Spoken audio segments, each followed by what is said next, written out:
చనిపోయాక కోడలు మారిపోయిందండి. నాకు అసలు బ్రతకాలని కూడా అనిపించట్లేదు. అయ్యో సత్యనారాయణ గారు, చాలా మీ ఇంట్లో జరిగినటువంటి అనర్థాలు. అమ్మగారు చనిపోయి 2 నెలలు అయింది. ఒక విధమైనటువంటి అనొచ్చం అనకూడదు లేదు కానీ ఒక రాజకీయ పోరాటం మొదలైంది మీ ఇంట్లో. ఏం జరుగుతుంది అసలు, మీరు ఏం చెప్పాలనుకుంటున్నారు? అదే డాడీకి అనాథాశ్రమంలో వేసేద్దామని చూస్తుంది అనమాట వదిన. టైం ఉందా, ఎమర్జెన్సీకి వేసేస్తుందా?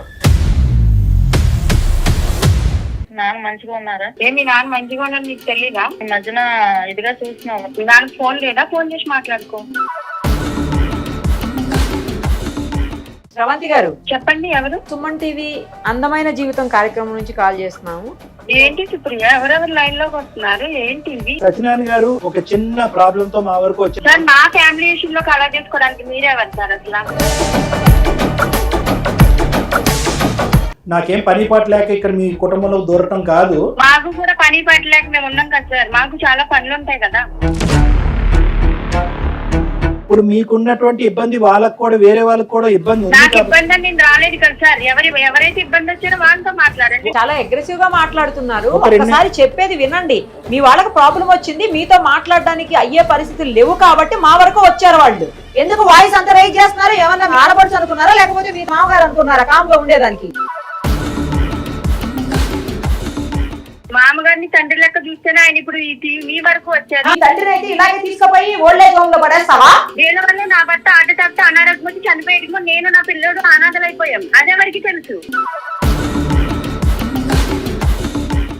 నా మనవన్ని నేను చూడకుండా ఉండలేదు సార్. నీ మనవన్ని నువ్వు చూడకుండా ఉండలేదు. టీవీ షో దాకా వెళ్ళకూడదు. నువ్వు నాతో మాట్లాడాలి. నా తల్లిదండ్రులు ఉన్నారు, పెద్దల్లో పెట్టుకోవాలి. నువ్వు టీవీ షో దాకా వెళ్ళి నా సంసారాన్ని ఈదిలో పెట్టడానికి అమ్మమ్మ, అమ్మమ్మ,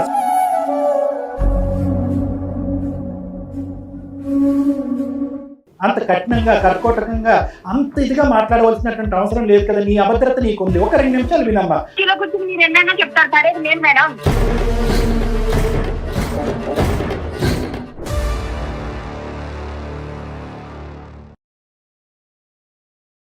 అందమైన జీవితం కార్యక్రమానికి స్వాగతం. ప్రస్తుతం మనతో పాటు ఉన్నారు ప్రముఖ సైకియాట్రిస్ట్ డాక్టర్ కళ్యాణ్ చక్రవర్తి గారు. నమస్తే. నమస్తే మేడం. డాక్టర్ గారు, ఈరోజు ఒక ట్రయాంగిల్ ఫ్యామిలీ స్టోరీ. ఫ్యామిలీలోనే ముగ్గురు వ్యక్తుల మధ్యన జరిగే అదేంటనేది ఇప్పుడు మీకు మాట్లాడితే పూర్తిగా అర్థమవుతుంది. తర్వాత మీరు సొల్యూషన్ చెప్తారు. Sure madam. మాట్లాడదాం. తప్పకుండా. సత్యనారాయణ గారి అమ్మాయి, అలాగే కోడలు, కూతురు కోడలు అన్నమాట. ఓకే. మొత్తం ముగ్గురు మధ్యన ఇది. హలో, నమస్తే అండి. సత్యనారాయణ గారేనా మాట్లాడేది? అవునండి, ఎవరు మాట్లాడేది? నేను నిరుపమ, సుమన్ టీవీ అందమైన జీవితం కార్యక్రమం నుంచి కాల్ చేస్తున్నానండి. నమస్తే మేడం, బాగున్నారా? బాగున్నాండి, మీరు బాగున్నారా? మాకు మెయిల్ చేశారు కదా, ఏంటండి ప్రాబ్లము? మనతో పాటు డాక్టర్ కళ్యాణ్ చక్రవర్తి గారు కూడా ఉన్నారు. అసలు ఏంటి అనేది మీరు చెబితే దానికి సొల్యూషన్ అనేది సారు నేను కలిసి ఆలోచించి చేస్తామండి. సరేనా? నమస్కారం డాక్టర్ గారు. నమస్తే అండి, చెప్పండి సార్. మా ఇంట్లో కూతురు ఉంది, మా కోడలు ఉంది. అయితే లాస్ట్ ఇయర్ మా భార్య కూడా చనిపోయిందండి. అయ్యో. మా అబ్బాయి కూడా రీసెంట్ గా చనిపోయారు. అబ్బో, అదేంటి సార్?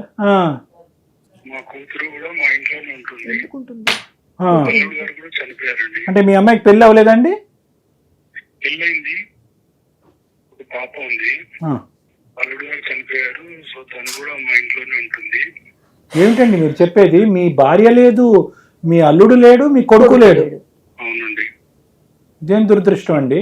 నాకు ఒక మనోడు ఉన్నాడండి. ఎవరు? కూతురు ద్వారా మనోడా?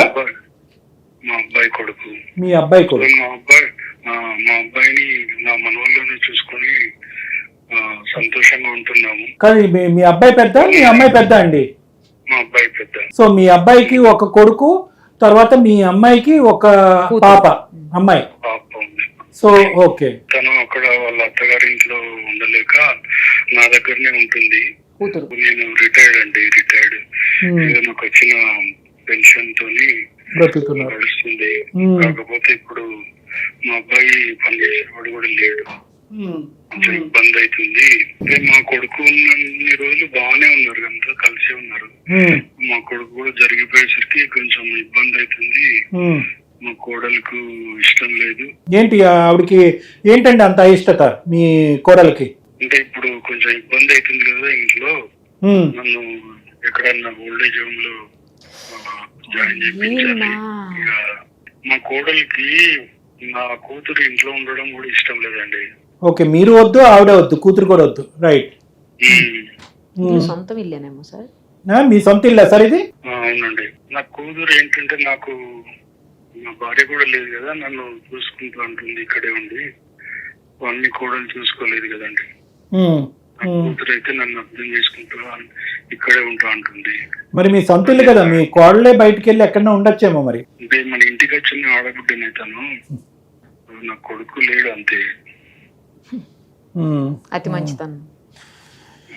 మనస్సు madam, at the end of the day ఇతనికి మనస్సు ఉంది, అందరినీ కలుపుకుని పోవాలి అని చెప్పి కూతురు ఎక్కడో ఉండలేకపోతుంది అత్తగారి ఇంట్లో అని తెచ్చి పెట్టుకున్నారు. ఇప్పుడు అతని బాధ 2-3 నెలల క్రితం సొంత భార్య చనిపోయింది అనేటటువంటి అర్థం లేనటువంటి ఆలోచన కూడా లేదనుకున్నాను కోడలకి.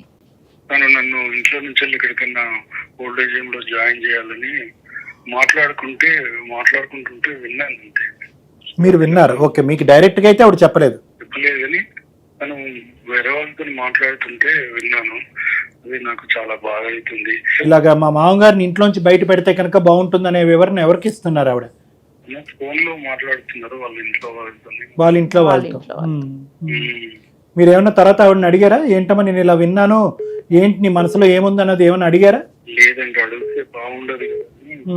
కూతురు నాతోనే ఉండి నన్ను జాగ్రత్తగా చూసుకోవాలని నా కూతురు కోరిక. నాకు మనవరాలతో హ్యాపీగా ఉండాలని ఉంది.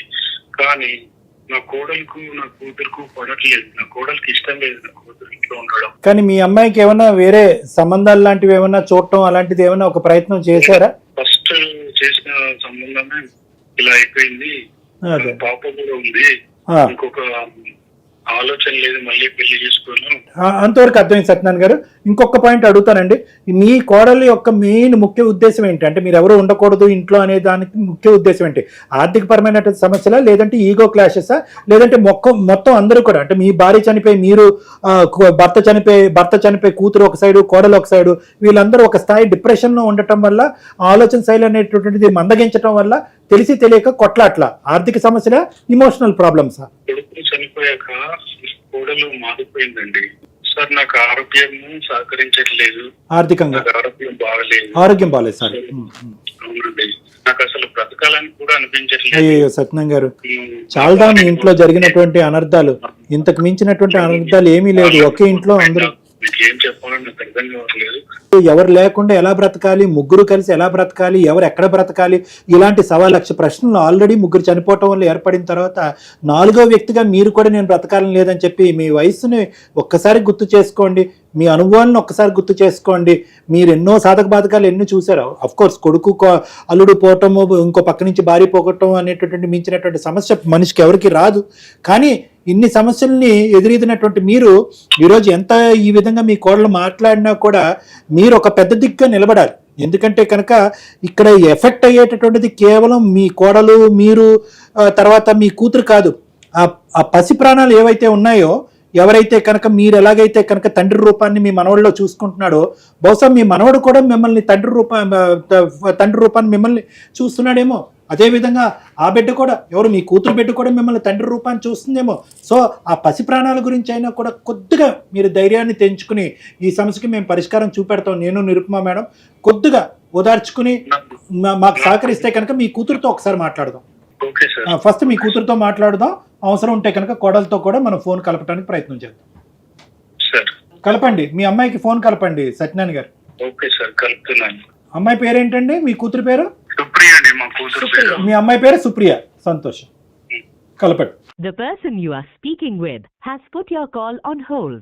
కలిసిందండి. సుప్రియ గారు, నేను నిరుపమ, సుమన్ టీవీ అందమైన జీవితం కార్యక్రమం నుంచి మాట్లాడుతున్నాం. మీ నాన్నగారు మాకు మెయిల్ చేశారు. చెప్పండి. ఇంట్లో ఆయన ఫేస్ చేస్తున్నటువంటి ప్రాబ్లమ్స్ మీద మాతో మాట్లాడడం కోసం ఆయన మెయిల్ చేశారమ్మా. మనతో పాటు డాక్టర్ కళ్యాణ్ చక్రవర్తి గారు కూడా ఉన్నారు. ఒకసారి సార్తో మాట్లాడండి అమ్మా. అమ్మా సుప్రియ, నమస్తే అమ్మా. నమస్తే సార్. పూర్తి స్థాయి కాండోలెన్స్ అమ్మా. మాకు అంటే ఇంట్లో జరిగినటువంటి సంఘటనలు ఒకదాని తర్వాత ఒకటి చాలా బాధాకరం.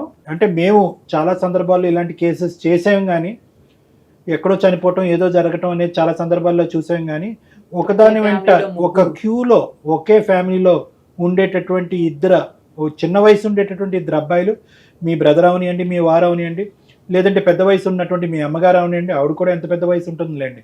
అందరూ ఒకరి తర్వాత ఒకరు చనిపోవటం అనేది చాలా బాధాకరం. అయితే ఇటువంటి పరిస్థితుల్లో సహజంగా మనం అందరం ఎక్స్పెక్ట్ చేసేది ఏంటంటే ఫ్యామిలీ మెంబర్స్ అందరూ కూడా ఒకే ఐకమత్యంతో ఉండాలని అంటాం. అమ్మగారు చనిపోయి 2 నెలలు అయింది. ఒక విధమైనటువంటి అనొచ్చో అనకూడదు లేదు కానీ ఒక రాజకీయ పోరాటం మొదలైంది మీ ఇంట్లో. ఏం జరుగుతుంది, అసలు మీరేం చెప్పాలనుకుంటున్నారు? అదే సార్, ఎవరికి వాళ్ళు తగిలిందో తెలియదు, మా బతుకులన్నీ ఇలా అయిపోయాయి. ఏంటమ్మా అసలు వదిన ఏం కోరుకుంటుంది, మీరేమంటారు? అనాథాశ్రమంలో వేసేద్దామని చూస్తుంది అనమాట వదిన. టైం ఉందా, ఎమర్జెన్సీగా వేసేస్తుందా? మరి ఇప్పుడు అంత అర్జెంట్గా ఇతన్ని బయట వేయాలి అనే ఉద్దేశం ఆవిడదా, లేదంటే ఆవిడ బ్రెయిన్ లో ఎవరన్నా నాటారా? అంటే అతనికి వేసేసి నాకు అర్జెంట్ గా పెళ్లి చేసేసి పంపించేద్దామని చూస్తుంది సార్. సో ఎవరు వద్దు, అందరినీ ఇలాగ ఊడ్చేసి ఇంట్లోంచి బయటకు మెడపట్టుకుని నెట్టేసి ఆవిడ ఏం చేద్దాం అనుకుంటుంది ఆ ఇంట్లో? ఆస్తుల గురించి పంపించేద్దామని చూస్తుంది సార్. ఆస్తులు అన్ని. అదేనా కారణం? అదే సార్. మీ అన్నయ్య ఉండగా మీ వదిన ఎప్పుడైనా కానీ మీతో కానీ నాన్నగారితో కానీ ఇంకో విధంగా ప్రవర్తించిందా? అప్పుడు అన్యోన్యంగా మీ ఇద్దరు హ్యాపీగానే ఉండేవారా? బానే ఉండేవాళ్ళం సార్. అప్పుడు బానే. సో ఇదంతా బ్రదర్ చనిపోవటం, బ్రదర్ తర్వాత అమ్మ చనిపోవటం, తర్వాత ఈవిడికి ఏదో ఒక స్వార్థం అనేటటువంటి పురుగు బ్రెయిన్లో కూర్చోవటం, ఆశ, కోరిక, ఇంకేమంటే అవి. దానివల్ల ఏంటంటే నిన్ను ఒక డైరెక్షన్లో, మీ నాన్నగారిని ఒక డైరెక్షన్లో పంపిద్దామని డిసైడ్ అయింది, అంతేనా? అవును సార్. సో ఇప్పుడు మీరేమంటారమ్మా, మీరేం చెప్పాలనుకుంటున్నారు? దాన్ని బట్టి మీ వదిన గారితో ఒకసారి ఫోన్లో మాట్లాడదాం, ఆవిడ ఉద్దేశం ఏంటో తెలుస్తుంది. మీరేం చెప్పాలనుకుంటున్నారు? అందరం కలిసి ఉండాలనే నా కోరిక సార్. లేకపోతే వదిలేస్తే నేను చూసుకుంటాను మా డాడీని. నేను కూడా జాబ్ చేస్తున్నాను. నువ్వు జాబ్ చేస్తున్నావు ఇప్పుడు? రీసెంట్ గానే జాయిన్ అయ్యాను. ఓకే, రీసెంట్ గా జాయిన్ అయ్యాను. సరే, ఇంకొక ప్రశ్న అడుగుతానమ్మా, అంటే ఇలాగ మాట్లాడచ్చో లేదో నాకు తెలీదు. ఒకప్పుడు నాన్నగారిని ఇంట్లో ఉంచుకోవాలి అని అనుకుంటే, అంటే వాళ్ళ మామగారిని ఇంట్లో ఉంచుకోవాలి అని అనుకుంటే సుప్రియ ఇంట్లో ఉండకూడదు అనే కండిషన్ మీ వదిన గారు పెడితే కనుక, నువ్వు ఉద్యోగం చేసుకుంటున్నావు కాబట్టి నీ కూతురుతో పాటు నువ్వు ఎక్కడన్నా దగ్గరలోనే ఎక్కడన్నా వెళ్ళి ఉండటానికి అవకాశం ఉందా? నాన్నగారికి మేము సముదాయించుకుంటాం, ఎందుకంటే అతను కూతురు కోడలు ఒకే చాటు ఉండి పెట్టుకోవటం అనేది కూడా కొంతవరకు మంచిది కాదు. అశాంతి ఉంటుంది, ప్రశాంతత ఉండదు. మా వదినతో అంటే మరి మేము వెళ్ళిపోయే ముందు మరి మా డాడీని అయితే ఇప్పటి వరకు చూసుకునేది కాదు. నేనే ఇంకా ఉన్నప్పుడే చూసుకోలేదు, లేనప్పుడు నేను వెళ్ళిపోతే ఇంకెలా చూస్తా చెప్పండి. అది పాయింట్. అందరం కలిసి ఉండాలి, లేకపోతే సపరేట్ అయిపోతే ఇల్లు మొత్తం మా నాన్న అందరికీ పంచేలా చూడమని. సో మీరు చెప్పేది ఏంటంటే వీలైనంత వరకు కలిసి ఉండటం అనేది మీరు ఇష్టపడుతున్నారు. ఎందుకంటే కనుక మీరు బయటకు వెళ్తే కనుక మీ వదిన గారు మీ నాన్నగారిని ఏ పద్ధతిలో చూస్తారనేది అనుమానం మీకు ఉంది కాబట్టి అది నెంబర్ 1. నెంబర్ 2 ఏంటంటే ఒకప్పుడు విడిపోయి ఎవరి దిక్కున వాళ్ళు వెళ్ళేటట్టు అయితే కనుక ఒక ఛాలెంజ్ అయితే కనుక మీ వదిన గారి మీద మమ్మల్ని సంధించమంటారు. ఏంటంటే కనుక నాన్నగారి కష్టార్జితం అందరికీ సమపాలల్లో పంచివ్వాలని. అవును సార్. రైట్ అమ్మ, ఇదంతా బాగానే ఉంది వినటానికి. నేను ఒకటైతే మీకు చెప్తున్నా, వీలైనంత వరకు కుటుంబాన్ని అందరినీ కలిపేటటువంటి ప్రయత్నమే చేద్దాం. ఓకే, వదిన ఒక్కసారి అర్థం చేసుకోండి, ఆలోచించుకోండి. ఎవరికి వాళ్ళు ఒక భాగస్వామిని పోగొట్టుకున్నారు మీ ఇంట్లో. మీరు మీ భర్త, ఆవిడ భర్త, మీ నాన్నగారు ఏమో వచ్చి వాళ్ళు. సో అందరూ కూడా ఒక విధమైనటువంటి ఒక డిప్రెషన్ అనే మానసిక వేదనతో ఉన్నారు అనేది నా బలమైన అభిప్రాయం. ఈ మాత్రం ఎవరికైనా అర్థం అవుతుంది. ఎందుకంటే ఒక డెత్ని రిజాల్వ్ అయ్యి బయటపడటమే చాలా కష్టం. 3 డెత్లు చూడాలి అంటే కనుక అది ఎవరికైనా జీర్ణించుకోలేనటువంటి అంశం. ఇటువంటి సందర్భంలో మనం ఎవరికైనా ఏమని చెప్తామంటే కనుక పెద్ద పెద్ద నిర్ణయాలు తీసుకోకండి. ఇమోషన్స్తో తీసుకునేటటువంటి నిర్ణయాల వల్ల జీవితాంతం తర్జన భర్జనకు లోనవుతారు, చాలా భావోద్రేకాలకి బాధలకి లోనవుతారు. మన తర్వాత జనరేషన్ కూడా ఒక ఛాలెంజ్లో నెట్టినటువంటి వాళ్ళు అవుతారు, ప్రత్యేకంగా మీ అమ్మాయి కానీ మీ యొక్క వదిన గారి కొడుకు కానీ. కాబట్టి ఫస్ట్ మీకు కానీ మీ నాన్నగారికి కానీ చెప్పేది ఏంటంటే ఇమోషనల్గా కామ్ డౌన్ అవ్వండి ఫస్ట్ అనేది మీకు, మీ నాన్నగారికి, మీ వదిన గారికి కూడా సర్ది చెప్పేటటువంటి ప్రయత్నం నా వంతుగా నేను ప్రయత్నం చేస్తాను. ఇమోషనల్గా సెటిల్ అయిన తర్వాత ఆలోచన అనేది పెంపొందించబడుతుంది. ఈ డిప్రెషన్లో ఎవరికి సరైనటువంటి సమపాలలో ఉండేటటువంటి ఆలోచించగలిగేటువంటి ఆలోచనలు ఉండవు. ఎందుకంటే నేను ఎందుకు ఈ మాట అంటున్నాను అంటే, వదిన గారితో మాట్లాడక ముందే చాలా కాలం, ఎన్నో సంవత్సరాల పాటు ప్రయాణం ఆ ఇంట్లో సాఫీగా జరిగింది. ఏం గొడవలు లేవు. అత్త కోడళ్ళు గొడవలు, లేదంటే మామగారు కోడళ్ళు గొడవలు, లేదంటే వాళ్ళిద్దరు వర్సెస్ వీళ్ళిద్దరు గొడవలు, ఇవేమీ లేవు. ఒక మనిషి లేనప్పుడు సడన్ గా ఈ ఆలోచనలు ఎందుకు వచ్చినాయి అమ్మాయికి?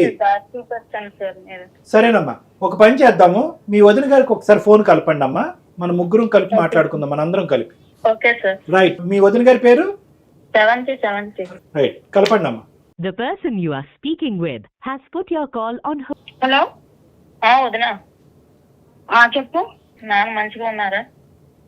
మీ నాన్న మంచిగా ఉన్నాడు నీకు తెలీదా? ఏమో కదా, ఈ మధ్యన ఇదిగా చూస్తున్నావు కదా అందరు. నేను నువ్వు నా ఇంట్లోనే ఉంటా, మీ నాన్న దగ్గరే ఉంటా. మా నాన్న మంచిగా ఉన్నాడని నన్ను అడుగుతావేంటి? మన గురించి అడిగింది. మీ నాన్న ఫోన్ లేదా? ఫోన్ చేసి మాట్లాడుకో. నాకెందుకు ఫోన్ చేసిన? టోన్ మనకి వినిపించడం గురించి. స్రవంతి గారు చెప్పండి, ఎవరు? నేను నిరుపమ, సుమన్ టీవీ అందమైన జీవితం కార్యక్రమం నుంచి కాల్ చేస్తున్నాము. నేను అలాగే మనతో పాటు డాక్టర్ కళ్యాణ్ చక్రవర్తి సార్ కూడా ఉన్నారు. ఏంటి సుప్రియ, ఎవరెవరు లైన్ లోకి వస్తున్నారు? ఏంటి ఇది? ఏంటి లైన్ లోకి ఎవరెవరు వస్తున్నారు అడుగు నచ్చలేదు. అమ్మా శ్రవంతి గారు నమస్తే అమ్మా. డాక్టర్ కళ్యాణ్ చక్రవర్తి, మిమ్మల్ని ఇబ్బంది పెట్టినందుకు క్షమించండి. తప్పని పరిస్థితిలోకి ఎంటర్ అవ్వాల్సి వచ్చింది. సత్యనారాయణ గారు, సుప్రియ గారు ఒక చిన్న ప్రాబ్లంతో మా వరకు వచ్చారు. ముందు సత్యనారాయణ గారు వచ్చారు. అంటే ఏంటంటే కనుక సార్, నాకు ఈ వయసులో చాలా బాధాకరం. అంటే ఆఫ్ కోర్స్ మా ఫ్యామిలీ ఇష్యూలో కలర్ చేసుకోవడానికి మీరెవరు? నేను ఎవరన్నది మీరు చేస్తారండి. అమ్మా ఒక్క నిమిషం అమ్మా, నేను ఎవరన్నది చెప్తాను. నాకేం పని పాట లేక ఇక్కడ మీ కుటుంబంలో దూరటం కాదు. మాకు కూడా పని పాట లేక మేము ఉన్నాం కదా సార్, మాకు చాలా పనులు ఉంటాయి కదా. అవునమ్మా, కరెక్టేనమ్మా. ఇప్పుడు మీకున్నటువంటి ఇబ్బంది వాళ్ళకు కూడా, వేరే వాళ్ళకి కూడా ఇబ్బంది ఉంది. నాకు ఇబ్బంది అని నేను రాలేదు కదా సార్. ఎవరైతే ఇబ్బంది వచ్చారో వాళ్ళతో మాట్లాడండి, నాతో మీరేం మాట్లాడారు? కానీ వాళ్ళకి కలిగేటటువంటి ఇబ్బంది మీ వల్ల కూడా జరుగుతుంది అనేటటువంటి ఉద్దేశంతో ఇబ్బంది అయితే వాళ్ళు నాతో మాట్లాడాలి. అమ్మా ఆర్గ్యుమెంట్ కి పోతే ఆర్గ్యుమెంట్ పోవచ్చు. ఒక్క 2 నిమిషాలు. చాలా అగ్రెసివ్ గా మాట్లాడుతున్నారు. ఒకసారి చెప్పేది వినండి. మీ వాళ్ళకి ప్రాబ్లం వచ్చింది, మీతో మాట్లాడడానికి అయ్యే పరిస్థితులు లేవు కాబట్టి మా వరకు వచ్చారు వాళ్ళు. మీరు డాక్టర్ గారికి రెస్పెక్ట్ ఇచ్చి మాట్లాడండి. ఫస్ట్ ఆఫ్ ఆల్ మాట్లాడతారు, మీరు ఏం మాట్లాడతారో విన్న తర్వాత కదా మీకు అర్థమవుతుంది. ఎందుకు వాయిస్ అంత రైజ్ చేస్తున్నారు? ఏమన్నా మీ ఆడపడుచు అనుకున్నారా, లేకపోతే మీ తండ్రి, మీ మామగారు అనుకున్నారా కామ్గా ఉండేదానికి? మామగారిని తండ్రి లెక్క చూస్తేనే ఆయన ఇప్పుడు మీ వరకు వచ్చారు. మీ తండ్రిని అయితే ఇలాగే తీసుకుపోయి ఓల్డేజ్ హోమ్ లో పడేస్తావా? ఓల్డేజ్ హోమ్ లో చూసిన ఓల్డేజ్ హోమ్ లో పెట్టానంటే నా బాధ్యత. నా భర్త ఉన్నప్పుడు నా కుటుంబాన్ని, అంటే వీళ్ళ వల్లే నా భర్త హార్ట్ అనారోగ్యం వచ్చి చనిపోయేది. వీళ్ళని పెంచి వీళ్ళని పోషించడం వల్లే నా కుటుంబం, నేను నా పిల్లడు అనాథలైపోయాం. అదెవరికి తెలుసు? సరే అమ్మా, అదేనమ్మా మీ పరిస్థితి ఏంటో కూడా మాట్లాడటం గురించి కొద్దిగా కామ్ డౌన్ అవ్వండి ప్లీజ్. ఇదేం పబ్లిక్ వ్యవహారం ఏమీ కాదమ్మా. మేము వినండి అమ్మా వినండి శ్రవంతి గారు, వినండి 2 నిమిషాలు ఓపిక తెచ్చుకుని వినండి అమ్మా. ఇది అందరికి సంబంధించినటువంటి సమస్య. ఎవరో ఒకరు కంప్లైంట్ చేశారు కాబట్టి మిమ్మల్ని నిలదీయటానికో, మిమ్మల్ని గర్జించడానికో, మిమ్మల్ని అవమానించడానికో మేమేం మీ కాల్ కలపలేదు. పరిష్కార మార్గం వాళ్ళ మీ ముగ్గురు మధ్యన తేలకపోవడం ఒక సలహా గురించి చేశారు. మీ మీద ఏం కంప్లైంట్ పెట్టలేదు, ఎఫ్ఐఆర్ ఎవరు పెట్టలేదు. మేము అడిగేటటువంటిది ఏంటంటే వాళ్ళు ఇబ్బంది పడుతున్నారు. సో మీ మీద ఏమి వాళ్ళు కంప్లైంట్ చేయటం వల్ల మీ మీద ఏమీ మేము అరిచేసో తిట్టేసో నిలదీసేటటువంటి ఉద్దేశం లేదమ్మా. మీ బాధ, ఈ మధ్య కాలంలోనే భర్తను పోగొట్టుకున్నటువంటి మీ బాధ పంచుకోవటానికి మేము మీకు ఫోన్ కలిపాం. మీరు ఎంత బాధలో ఉన్నారు అనేటటువంటిది ఒక మానవతా దృక్పథంతో ఆలోచించే మాకు అర్థమవుతుంది. దయచేసి శాంతించండి, ఒక 2 నిమిషాలు కోఆపరేట్ చేయండి. ఇది నా విన్నపం ప్లీజ్. చెప్పండి సార్. అమ్మా మంచి మాట అమ్మా. ఇప్పుడు వాళ్ళే మీ మామగారు ఏమన్నారు అంటే, సార్ స్రవంతితో ఇప్పటికొచ్చి మాకు ఎటువంటి సమస్య లేదు, అద్భుతమైనటువంటి బంగారం లాంటి కోడలు, మా అబ్బాయి ఉన్నంతకాలం మాకు ఎటువంటి ఇబ్బంది లేదు. ఈ మధ్యకాలంలో దురదృష్టకరమైనటువంటి సంఘటనలు ఒకదాని తర్వాత ఒకటి, ముందు మా అల్లుడి చనిపోవటం, మా ఆడపిల్ల ఇక్కడ రావటం, మా అబ్బాయి చనిపోవటం, ఇలా రకరకాలు అయ్యేటప్పటికి మా ఎవరు మానసిక పరిస్థితులు బాగాలేదు, మాకెవరు అందరూ కన్ఫ్యూజన్లో ఉన్నాం, ముందు వెనక ఆలోచించకుండా మాట్లాడేసుకుంటున్నాం. ఇటువంటి పరిస్థితుల్లో నేను ఒక వినకూడనటువంటి మాట నా కోడలు ఎవరితోనో మాట్లాడటం విన్నాను. తండ్రి మా మామగారిని ఎక్కడన్నా బయట పెడితే బాగుండు కదా అనేటటువంటి, ఓల్డేజ్ హోమ్ లో పెడితే బాగుండు కదా అనేటటువంటి మాట విన్నాను. అక్కడికి వెళ్ళి ఉండటం అనేది నాకు ఎటువంటి అభ్యంతరం లేదు. కానీ ఇటువంటి బాధల్లో, ఇటువంటి అన్యాయంగా భగవంతుడు మాకు చేసినటువంటి ఈ అన్యాయంలో మేము బ్రతికి బట్టకట్టాలి. ఇంకొంతకాలం శ్రేయస్ జీవితం నేను ఎంతకాలం బతుకుతానో నాకు తెలీదు. బ్రతికినంతకాలం నా మనవణ్ణి, నా మనవరాల్ని అందరినీ ఒకే ఇంట్లో చూసుకోవాలనేటటువంటి నా ఆఖరి కోరిక తీర్చండి డాక్టర్ గారు అని చెప్పి విన్నవించుకున్నారు. దాంతోపాటు అతను ఇంకో మాట ఏమన్నారు అంటే, ఇంతే కాకుండా నా కూతురుని కూడా, నా కోడలు ఏమని అంటుందంటే, ఆవిడ కూడా బయటికి వెళ్ళిపోవాలి, ఆవిడ కూడా పెళ్లి చేసుకుని బయటకు వెళ్ళిపోతే బాగుంటుంది అన్నట్టు కూడా అన్నారు. మీ వివరణ ఏంటి అని వినటం గురించే ఈ ఫోన్ కాల్ కలిపాం. చెప్పండి అమ్మా. నా మనవడిని నేను చూడకుండా ఉండలేదు సార్. నీ మనవన్ని నువ్వు చూడకుండా ఉండలేదు, టీవీ షో దాకా వెళ్ళకూడదు, నాతో మాట్లాడాలి. నా తల్లిదండ్రులు ఉన్నారు, పెద్దల్లో పెట్టుకోవాలి. టీవీ షో దాకా వెళ్ళి నా సంసారాన్ని ఇదిలో పెట్టడానికి నా పెళ్లి టైంకి నువ్వు భర్తను పోగొట్టుకుని నా ఇంట్లో నువ్వు ఉన్నావు. నిన్ను నా చెల్లెలా, నా సొంత చెల్లెలా, నేను ఏ రోజన్నా నిన్ను ఆడబిట్టులో చూశాను, నిన్ను నా సొంత చెల్లెలా చూశాను, ఆయన నా చూసుకున్నావు. మిమ్మల్ని ఎవరినైనా ఈ రోజు నాడు నన్ను తీసుకెళ్లి నేను ఎవరితోనే, మీ నాన్న ఎవరితోనో మాట్లాడుతాను, నేను ఎవరితో మాట్లాడినా, ఎవరితో నాకు పెళ్లి చేద్దామని చూస్తున్నావు కదా, అదే నా చూడాలి. పెళ్లి చేసి అవును, నా మొగుడు నువ్వు చేసుకోకపోతే నీ అత్త ఇంట్లో ఉండు, నా ఇంట్లో ఎందుకుంటావు? నా పుట్టింటికి వెళ్ళానా నేను? మా ఇల్లు అది. మొన్న సంవత్సరాల నుంచి నేను ఉన్నాను. అమ్మ తల్లి నీకు మీ నాన్నకో దండం. నా మొగుడు అంతసేపు మిమ్మల్ని సాగి మిమ్మల్ని చేసి అన్ని ఆరోగ్యాలు పాలైపోయి చనిపోయి ఇప్పుడు మిమ్మల్ని అందరినీ నేను పెంచి పోషించలేను. మా నాన్న కాదు కదా, మా నాన్న చూస్తుంటే నా కొడుకు నేనేం చేసుకోవాలి? నీళ్ళేం కాదు కదా, నీళ్ళు మీ మొగుడు ఇల్లు. నా మొగుడు ఉంటే నా మొగుడుదే నేను చూసుకుంటాను. నేను వదిలేసి వచ్చేసాక మరి మన అన్న ఉన్నప్పుడు ఎందుకు మరి మాకు అంత నీట్ గా చూసుకునేదాను, ఇప్పుడు ఎందుకు చూసుకోవట్లేదు? అప్పుడు మా అన్న ఉన్నప్పుడు ఎందుకు అలా మాట్లాడలేదు, ఇప్పుడు ఎందుకు మాట్లాడుతున్నాం? 2 నిమిషాలు ఆగమ్మా, కొద్దిగా మనుషుల్లో మాట్లాడుకుందాం ప్లీజ్. నాకేం సార్ ఈ బాధలు ఏం సార్ నాకు చెప్పండి సార్. అసలు ఆయన సంపాదించేవాడు, రమాగా పెన్షన్ వచ్చేది, వాళ్ళందరూ చూసారు. ఈ రోజు నాడు నా ముగ్గురు సంపాదన లేదు సార్. నేను నా బిడ్డ ఎలా బతకాలి చెప్పండి? ఇప్పుడు నీ ఆబ్జెక్ట్ ఏంటి శ్రవంతి? అంత కఠినంగా కర్కోటకంగా అంత ఇదిగా మాట్లాడవలసినటువంటి అవసరం లేదు కదా. నీ అభద్రత నీకుంది. ఒక 2 నిమిషాలు వినమ్మా. నీ బాధ ఏంటి, నీ భయం ఏంటి అనేది 2 నాకు అర్థమైంది. నీకు ఒక అభద్రత అనేటటువంటిది క్రియేట్ అయింది, నో డౌట్. భర్త ఉన్నంత కాలం వీళ్ళందరికీ పోషణకి నిమిత్తం అందరినీ చూసేసుకున్నాడు. ఆ అమ్మాయి ఏమొచ్చి భర్తను పోగొట్టుకుని వస్తే కనుక అత్తగారి ఇంట్లో ఉండకుండా ఆ అమ్మాయి ఇక్కడ పాపతో పాటు వచ్చేసి ఆర్థిక భారాన్ని లేపింది. ఇప్పుడేమొచ్చి అతని పెన్షన్ మీద మేము బతకాలి, నాకంటూ ఒక ఉద్యోగం లేదు, నా కొడుకు దిక్కెవరు, దివానా ఎవరు, ఈ విధంగా ఒక అభద్రత నీ మనసులో ఉంది అనేటటువంటిది నాకు అర్థం అవుతుందమ్మా. ఆ ఇన్సెక్యూరిటీ వల్లే నువ్వు ఇంత కోపంగా మాట్లాడుతున్నావు నాకు తెలుసు. ఎందుకంటే అంతకు ముందు పువ్వుల్లో పెట్టుకుని చూసుకున్నావు కదా. ఇందాక మీ సుప్రియ అంది, మా అన్న ఉన్నప్పుడు అంత బాగా చూసుకున్న దానివి ఇప్పుడు వీళ్ళందరూ చనిపోయాక నువ్వు ఎందుకు ఇలా ప్లేట్ ఫిరాయించి ఇలా మాట్లాడుతున్నావు అని అందు కదా అమ్మాయి. అంటే దీని అర్థం ఏంటంటే నీలో కూడా ఒక మానవ గుణం ఉంది, ఒక మంచి ఆలోచన ఉంది, ఒక మంచితనం ఉంది. ఎటొచ్చి భర్త చనిపోయినటువంటి బాధలు అవనివ్వండి, లేదంటే ఆర్థికపరమైనటువంటి అభద్రత వల్ల అవనివ్వండి, ఫ్యూచర్ ఏమవుతుంది అనేటటువంటి ఒక కన్ఫ్యూజన్లో అవనివ్వండి, మీరు ఇలా మాట్లాడుతున్నారని నాకు అర్థం అవుతుంది. అందుగురించే మీరు ఇందాక అంత గట్టిగా నా వైపు మాట్లాడినా కూడా నేను శాంతియుతంగా మాట్లాడాను. ఎందుకంటే కనుక భర్తను పోగొట్టుకునే బాధలో మీరు ఉన్నారు కాబట్టి. సో ఆ విధంగా మీరంటే నాకు ఒక బాధ వస్తుంది. ఇంకో విధంగా కోపం ఎందుకు వస్తుంది అంటే కనుక ఇక్కడ మీరు భర్తను పోగొట్టుకుంటే అతను కొడుకును పోగొట్టుకున్నాడు, ఆ అమ్మాయి ఒక అన్నయ్యను పోగొట్టుకుంది. మరి ఆ యాంగిల్ కూడా మనం ఆలోచించాలి కదమ్మా శ్రవంతి. ఆ పెద్ద ఆయనకి ఇంకా భార్య, కొడుకు, అందరికీ మేడం, అందరికీ మేడం. అంటే ఈమె కంటే ఇంకెక్కువ కదా సార్. అదే అందరికీ ఏ విధంగా ఇలా క్యాలిక్యులేటెడ్ పర్మిటేషన్స్ అండ్ కాంబినేషన్స్ పోతే కనుక నీకు ఒక బాధ, వాళ్ళకి 2 బాధలు, అతనికి 3 బాధలు, అందరికీ కలిపి 4 బాధలు, ఇలా అందరికీ బాధలు ఉన్నాయి. అందరూ బాధలోనే ఉన్నారు. అయితే వాళ్ళ తల్లిదండ్రులు చూసుకుంటారు సార్. నాకు ఎవరున్నారు? మా తండ్రి తప్ప ఇంకా నాకు ఎవరున్నారు చెప్పండి. మా తల్లిదండ్రులు చూసుకుంటే నేనే నా తల్లిదండ్రుల మీద 10 నేను చెంతలా ఈ మొగుడింటికి వెళ్ళి నేను నిన్నేమనట్లా. నువ్వు జీవితాలు నీ కూతురికి నీకు పెట్టి పోషించాలంటే నా వల్ల అవ్వదు.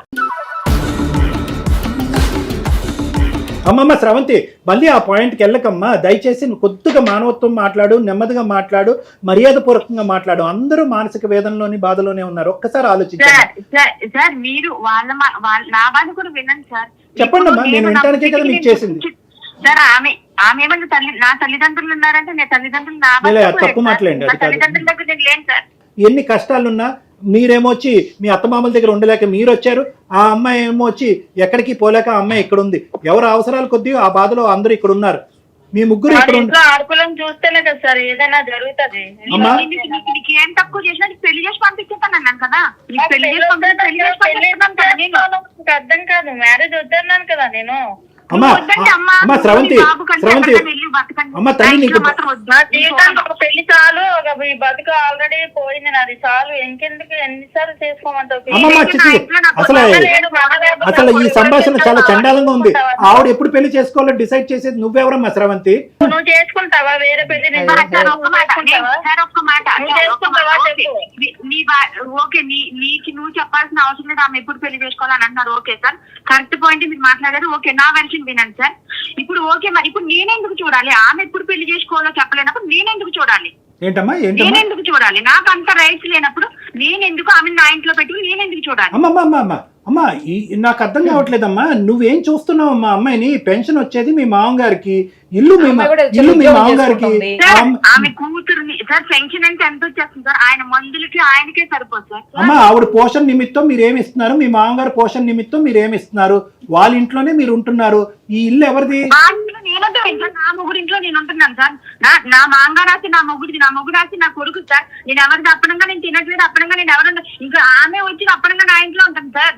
పెళ్లి అయిపోయిన ఆడదానికి అత్త మామూలు ఇల్లే కదా సర్వస్వం. శ్రవంతి గారు ఒక మాట వినండి, అది మీ మామగారి కష్టార్జితం, అవునా కాదా ఇల్లు? అవును కదా, లీగల్ గా చెప్పండి మేడం. కష్టార్జితం. నేను అడ్వకేట్ కూడా. ఆయన కష్టార్జితం అయినటువంటి ఇల్లు లేదా ఆస్తి ఆయన కూతురుకు రాసుకోవచ్చు, కొడుకు రాసుకోవచ్చు, మనవాళ్ళకి రాసుకోవచ్చు, మనవరాళ్ళకి రాసుకోవచ్చు. లేదంటే వినండి, మొదట వినండి, వినటం నేర్చుకోండి. ఫస్ట్ మాట్లాడటమే కాదు, వినాలి కూడా. వినండి అమ్మా. మీరు ఎన్నైనా చెప్తారు సరే లేదు మేడం. ఆయన ఎవరికైనా రాసుకోవచ్చు ఆ ఆస్తిని, ఆ అనాథ శరణాలయానికి కూడా రాసుకోవచ్చు. ఆయన ఇష్టం, అది ఆయన స్వార్జితం. అది నీ భర్త సంపాదించిన ఆస్తి కాదు కదా, ఆయన స్వార్జితం కదా అది. లేదంటే తాత ముత్తాతల నుంచి వచ్చిన ఆస్తి కూడా కాదు కదా. ఆయన ఆస్తి నా మొగుడు ఆస్తి, నాకు మనోడు ఆస్తి అని అంటావేంటి? కూతురు కూడా వెళ్ళొచ్చు ఆస్తి. ఇప్పుడు వాళ్ళు మీ దాకా వచ్చారు కాబట్టి మీరు నాకు గాని వాళ్ళకి గాని ఎవరికి అన్యాయం జరుగుతుంది మీరేం అలా చెప్పండి. ఇది బాగుంది. ఇప్పుడు అడిగినావు శ్రవంతి, నీకేమైందో తెలుసా? ఇప్పటి వరకు నీకు లాజిక్ లేదు, లీగల్ నాలెడ్జ్ లేదు. కాబట్టి ఏంటంటే వీళ్ళందరినీ బయట పంపించేస్తే కనుక ఆ ఇంట్లో నువ్వు ఉండొచ్చు, లేదంటే వేరే వాళ్ళకి అద్దెకిచ్చి రెంట్ తీసుకోవచ్చు అని అనుకున్నావేమో. కానీ ఒక్కసారి అందు గురించే నోరు జారే ముందు కొద్దిగా ఆలోచించాలి అని అంటున్నావు. అక్కడ ఏమొచ్చి నిరుపమ గారు ఒక అడ్వకేట్, ఆవిడ దగ్గర మొత్తం అంతా లీగల్ నాలెడ్జ్ అంతా ఉంది, మొత్తం లెక్క అంతా ఉంది. ఆవిడ లెక్క గట్టిగా చెప్పేటప్పటికి మేడం ఎవరికి అన్యాయం జరగకుండా అప్పుడు ఏంటంటే నీ భయం ఏంటంటే మీ మామగారు వెళ్ళి ఏదో అనాథాశ్రమంకో మేడం అన్నట్టుగా పక్కింటి కుక్కకో రాసేస్తారని భయం. సో కాబట్టి ఒక్క 2 నిమిషాలమ్మా, అందు గురించి నాకు ఇంత అసభ్యకరంగా అసహ్యంగా నీతో మాట్లాడటం నాకు ఇష్టం లేదు. మీరు ఆల్రెడీ ఒక బాధలో ఉన్నారు, మనుషులను పోగొట్టుకున్నటువంటి ఒక ఇబ్బందికరమైన పరిస్థితుల్లో ముగ్గురు ఉన్నారు. ఒకరికొకరు సానుభూతి చూపెట్టుకుపోయి ఒకరికొకరు ప్రేమ చూపెట్టి ఐకమత్యంతో పోరాడుతూ ఒకరినొకరు ఓదార్చుకుంటూ ముందుకెళ్ళాలి. ఇంకా చిన్న పిల్లలు ఉన్నారు ఇంట్లో, వాళ్ళు ఏమనుకుంటారమ్మా? ఇవేనా మానవుల వీళ్ళు? ఒకరు ఇంత పోరాటం చేసేది మా పిల్లల నా కొడుకు భవిష్యత్తు కోసం. భవిష్యత్తు ఒకటే కాదు, ఆమె కూతురు భవిష్యత్తు కూడా కూతురు భవిష్యత్తు కూడా ఇంపార్టెంటే కదమ్మా. ముగ్గురికి న్యాయం చేసేటటువంటి విధంగా మాట్లాడండి అని అన్నారు. మాట్లాడదామా వద్దా? మాట్లాడండి. రైట్. ఎవరు మానసిక పరిస్థితులు బాలేదు, ఎవరు నోటుకొచ్చింది, ఎవరికి ఆలోచనకు వచ్చింది వాళ్ళు మాట్లాడేస్తున్నారు. మరి ఇవన్నీ కూడా మీ మాటల, లేదంటే ఎవరన్నా చెప్పేటటువంటి మాటలు అనేది నాకు తెలీదు. అలా అని చెప్పి వేరే వాళ్ళ మీద అభాండం వేసేటటువంటి ఉద్దేశం లేదు. కానీ ఫస్ట్ అండ్ ఫార్మోస్ట్ మీరందరూ ఒక గ్రీఫ్ ఫేస్లో ఉన్నారు, ఒక బాధాకరమైనటువంటి ఒక ఫేస్లో ఉన్నారు. ఎవరు బాధ వాళ్ళదే సొంతం అన్నట్టు అనుకుంటున్నారు, కానీ పక్క వాళ్ళ బాధ గురించి మర్చిపోతున్నారు. మీరవనియండి ఎవరైనా. అందరికీ ఈ గాయం ఇంకా పచ్చిగానే ఉందమ్మా.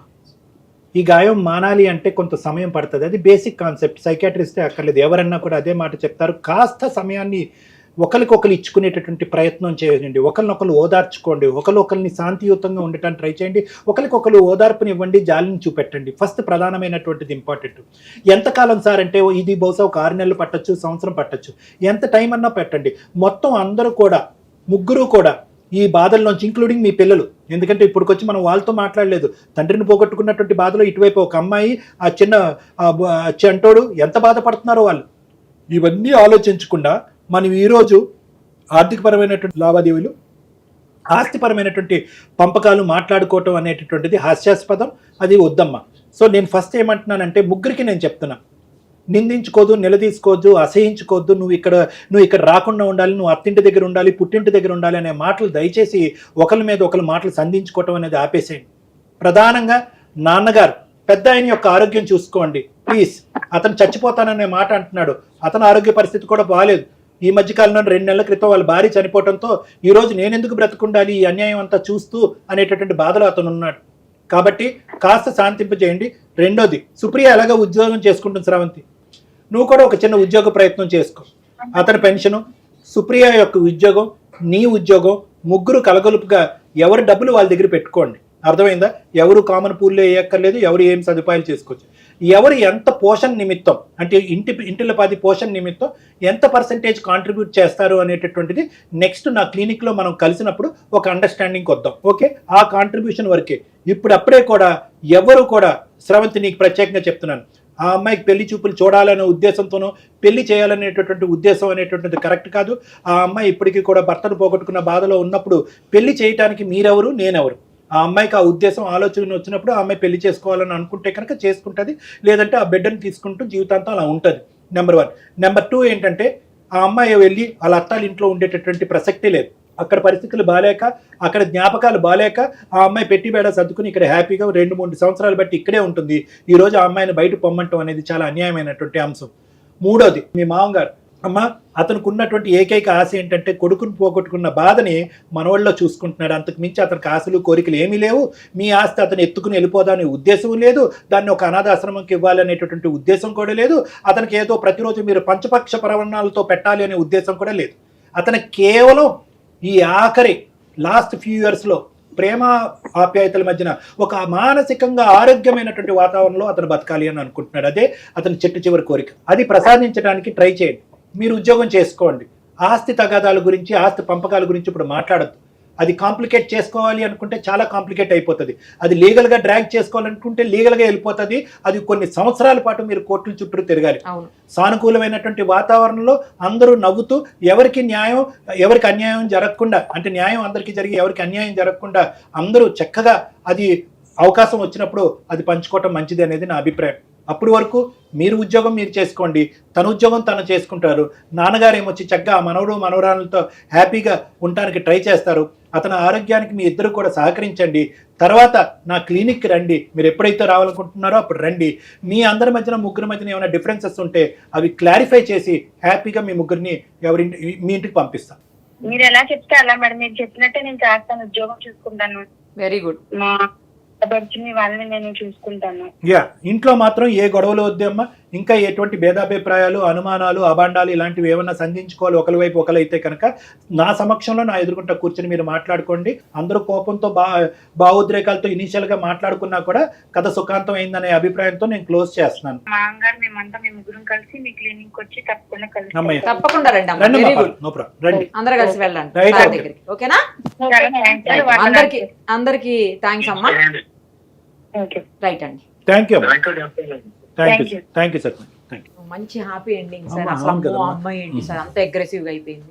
నాకు అసలు ఒక్క నిమిషం అర్థం కాలేదు. అమ్మాయి ఏంటంటే మేడం, వాళ్ళు ఏదో కంప్లైంట్ చేసేసారు, మనం ఆ అమ్మాయి మీద ఏదో యాక్షన్ తీసుకునేటటువంటి మార్గంలోకి వచ్చామని అనుకుని ముందుగానే బయాస్ అయిపోయి ముందుగానే అటాకింగ్ మోడ్ లోకి వెళ్ళిపోయింది అమ్మాయి. ఎప్పుడైతే రియలైజ్ అయ్యి అమ్మో ఆస్తి ఇంకో చిక్కుముడిలో పడుతుంది, ఇది కరెక్ట్ మార్గం కాదు అని అనుకుంది, రియలైజేషన్ వచ్చి కిందకి దిగి అపాలజీ అడిగి ఫోన్లేండి సార్. కరెక్ట్ గా మంచి ఒక హ్యాపీ ఎండింగ్ తీసుకొచ్చారు. ఒకసారి వచ్చిన తర్వాత ఇంకా క్లియర్ చేయండి సార్.